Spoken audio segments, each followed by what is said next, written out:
Untuk ngam-ngam kubah hijau itu adalah makam Rasulullah.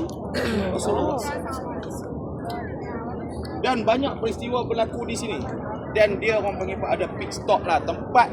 Kalau kita tengok dia ada satu kubah hijau, satu lagi kubah aluminium silver, kelabu. Tak kisahlah tuan-tuan nak namakan apa pun. Yang saya nak namakan, kubah itu adalah tempat pit stop ada panggil. Jibril turun. Jibril kira sampai rumah Rasulullah, dia tak turun lah atas bumbung rumah Rasulullah lah. Dia turun tepi rumah Rasulullah. Dekat je lah kan, turun depan rumah Rasulullah lah. Kita tengok daripada mercu tanah atas tu, kita nak gambarkan kubah hijau rumah Rasulullah. Sebelah ini tempat Jibril turun. Turun lah depan rumah Rasulullah.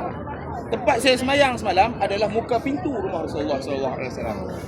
Kubah itu silver kan, makna depan rumah kan, kita faham dulu. Okey. Tuan-tuan yang saya kasih sekalian, saya nak ringkaskan sahaja sebab kita tak mau ambil waktu yang panjang. Cumanya dekat dataran ini ada peristiwa besar yang berlaku. Apa maksud rumah tadi? Awan. Kumpalan awan.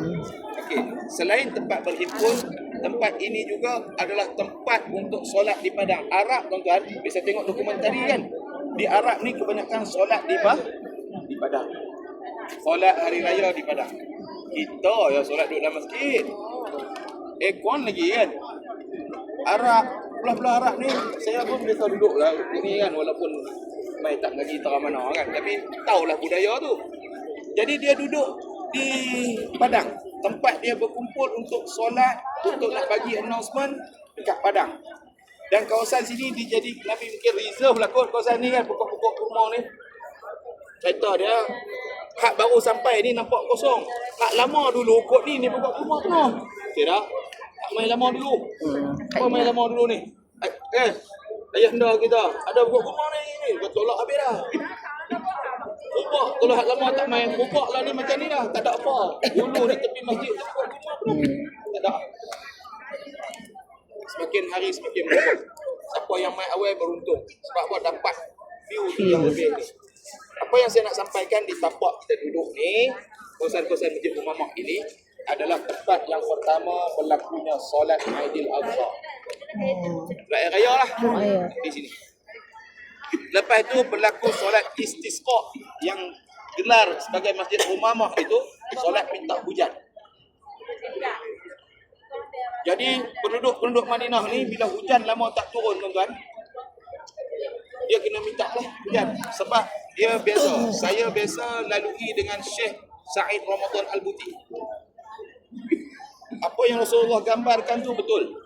Dan bila kita duduk di negara yang 4 season ni, 4 musim ni, dia bila musim sejuk, suhu dia akan drop sampai negatif. Saya ingat lagi masa saya belajar dulu, negatif turun negatif 20.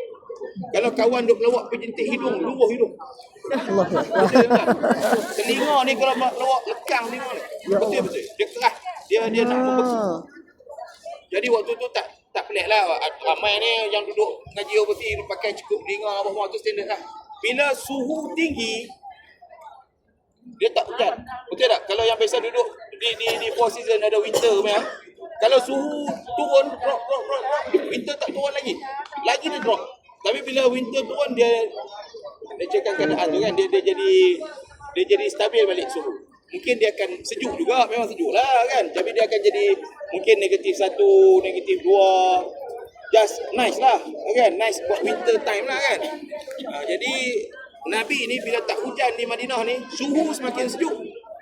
Bila suhu sejuk, pokok akan mati.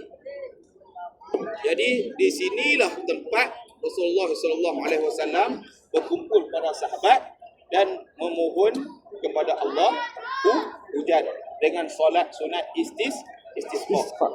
Bila Rasulullah menadah tangan, maka segerombolan hujan pun hadir awan dan maka turunlah hujan di sini. Sebab itu digelarkan rumah.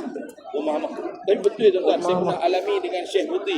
Masa saya duduk ngaji dulu, Syekh Buti doa, Allahumma arisna ya Rabb. Tapi ulama kan, kita macam tak percaya. Bila dia naik atas mimbar, dia doa tu, Allahumma arisna ya Rabb. nampak lah kan. Allahumma arisna ya Rabb kan. Oh, dia panggil dia, Allahumma arisna, minta ke Allah kan. Tahu turun, kan the first salji tu dia kasar kan. Lepas tu lama sikit tengah duk khutbah tu dia dah lembut dah kan. Ya, nak kata hujan batu, tak hujan batu kan. Tapi nak cakap dia tuan-tuan, di sini adalah tempat untuk solat istisqa juga. Tempat berkumpul lah di Masjid Umamah ini. Yang dinamakan Masjid Umamah itu disebabkan bila buat solat istisqa, gerombolan awan pun sampai di sini. Kalau kita tengok lagi, tak ada apa lah. Kan? Lagi tak ada apa. Okey, ini bukan tanihlah Masjid Umamah. Masjid Umamah itu bukan di sini. Masjid Umamah itu berada di sebelah sana. Jom kita nak pergi. Tadi orang ramai.